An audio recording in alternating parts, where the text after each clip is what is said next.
আমি শারীরিকভাবে খুব সুস্থ নই, যেহেতু শহীদ আসাদের মৃত্যুবার্ষিকী এই আলোচনা অনুষ্ঠানে আসাটা আমার দায়িত্ব বলে আমি মনে করেছি।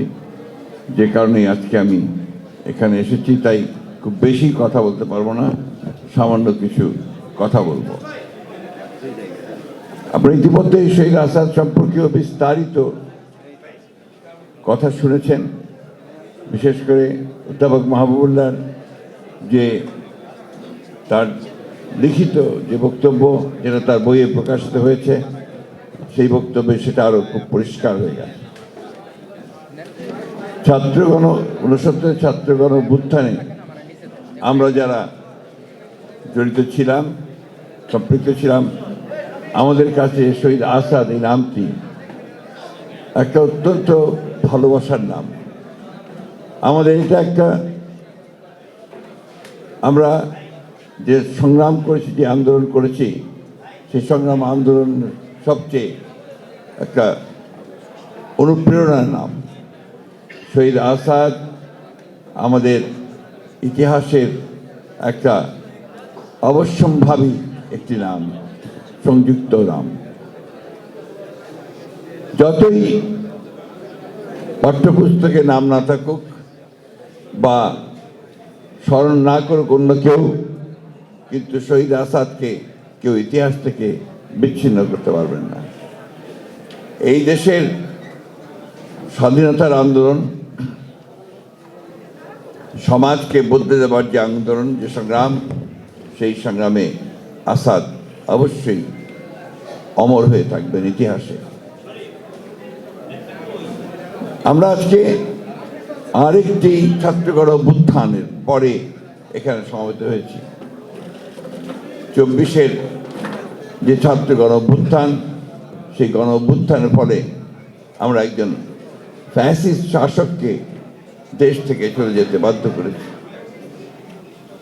69 ছাত্রগণ অভ্যুত্থানে তৎকালীন সামরিক শাসক আইয়ুব খানকে চলে যেতে বাধ্য করা হয়েছিল।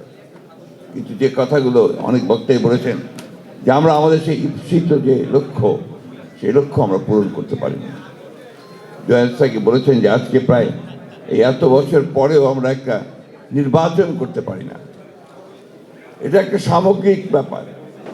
আমরা যারা রাজনীতি করি, আমরা চেষ্টা করি, আমরা বদলানোর চেষ্টা করি, কিন্তু দেখা যায় যে সবগুলো সবসময় আমরা পেরে উঠি না।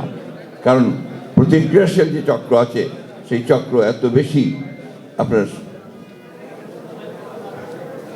বেশি তারা দৃঢ় হয়ে যান, এত বেশি করে তারা সেই বিপ্লবের বা আপনার সংগ্রামের সেই ধারাটাকে বদলে দিতে চান। আজকে শহীদ আসাদ খুব প্রাসঙ্গিক এই জন্যে যে আমরা যে ফ্যাসিস্টদের বিরুদ্ধে দীর্ঘ সংগ্রাম করেছি, 15 বছর লড়াই করেছি, এবং সব শেষে আমরা একটা বিজয় অর্জন করেছি।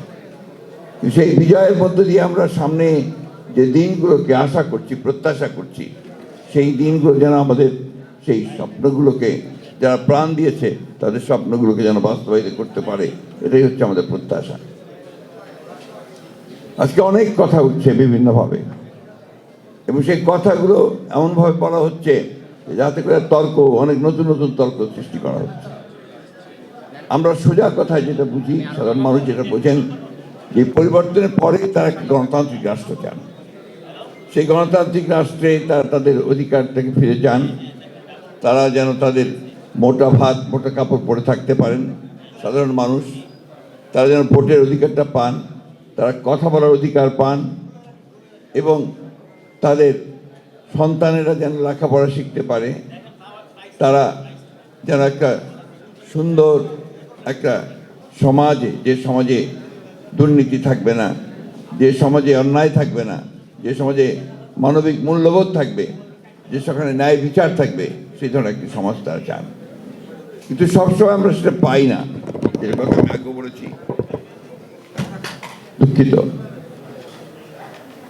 আমাদের সামনে যে বিষয়গুলো এসে এখন দাঁড়িয়েছে, একটা কথা আমি সবসময় বলি, যে কথা বললে আমার অনেক সমালোচনা হয়।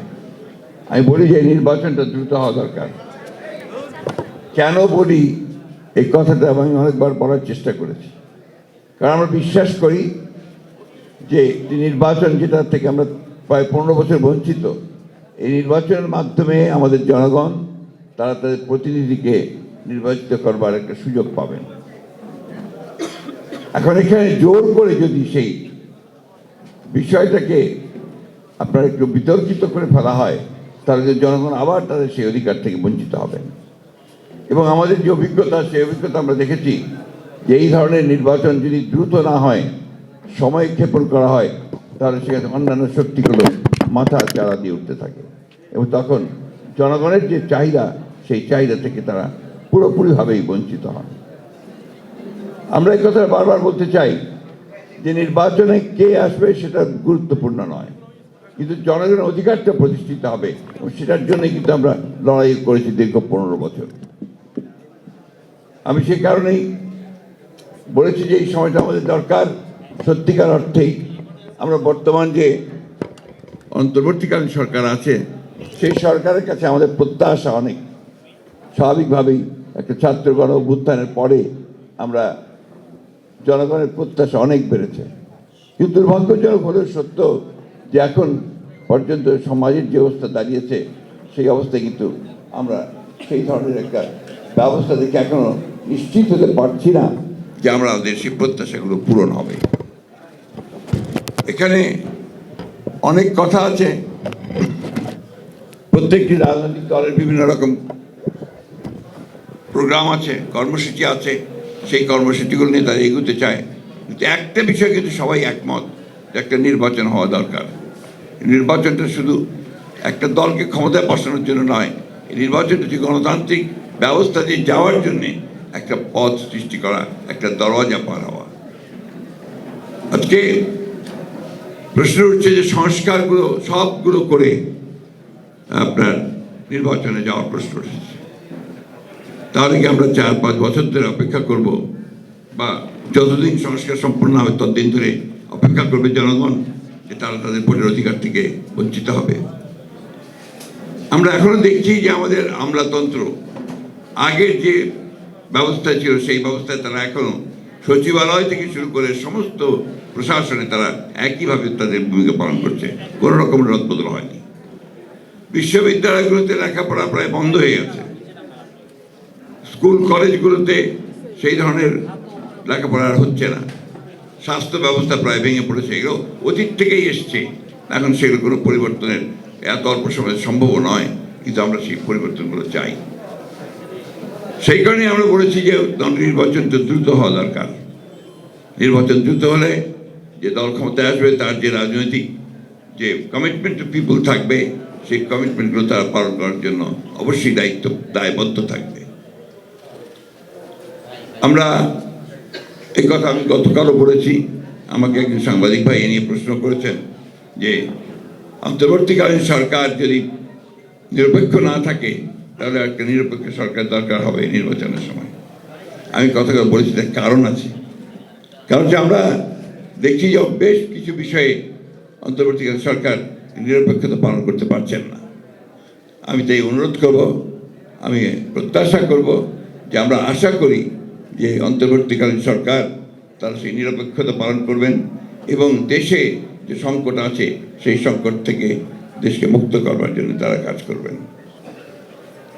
আসাদের মৃত্যু, জহির সাইদের শাহাদাত বরণ এবং আরও অসংখ্য মানুষের জীবনদান 71 সাল থেকে শুরু করে, তার আগে থেকে শুরু করে যে দান একটা সত্যিকার অর্থে গণতান্ত্রিক রাষ্ট্রের জন্য, সেটাকে যদি সত্যিকার অর্থেই আমাদের অর্থবহ করতে হয়, তাহলে আমাদের যেটা প্রয়োজন হবে যে ন্যূনতম বিষয়গুলোতে আমাদের ঐক্যবদ্ধ হওয়া।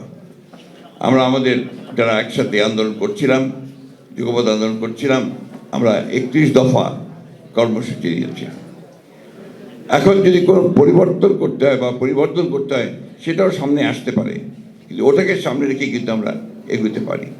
যে আমি মনে করি যে আমাদের এই ন্যূনতম যে সংস্কার হচ্ছে নির্বাচন কেন্দ্রিক, সেই সংস্কারগুলো করেই আমাদের অতি দ্রুত নির্বাচনের পথে যাওয়া উচিত এবং নির্বাচনের মধ্য দিয়ে যে সরকার বেরিয়ে আসবে, তাদের দায়িত্ব হবে এখানে আপনার পুরোপুরিভাবে সেই সংস্কারের যে কমিটমেন্ট আমাদের আছে, 31 দফা কমিটমেন্ট, সেই কমিটমেন্টকে বাস্তবায়িত করা ও জনগণের প্রত্যাশাকে পূরণ করা। আমি বক্তব্য দীর্ঘ করবো না, আমি আগে বলছি আমি অসুস্থ। আমি শুধু এই কথাই বলতে চাই, আসাদের রক্তকে আমরা বৃথা যেতে দিতে পারি না, জুয়েলের রক্তকে আমরা বৃথা যেতে পারি না, সাইদের রক্তকে বৃথা দিতে পারি না।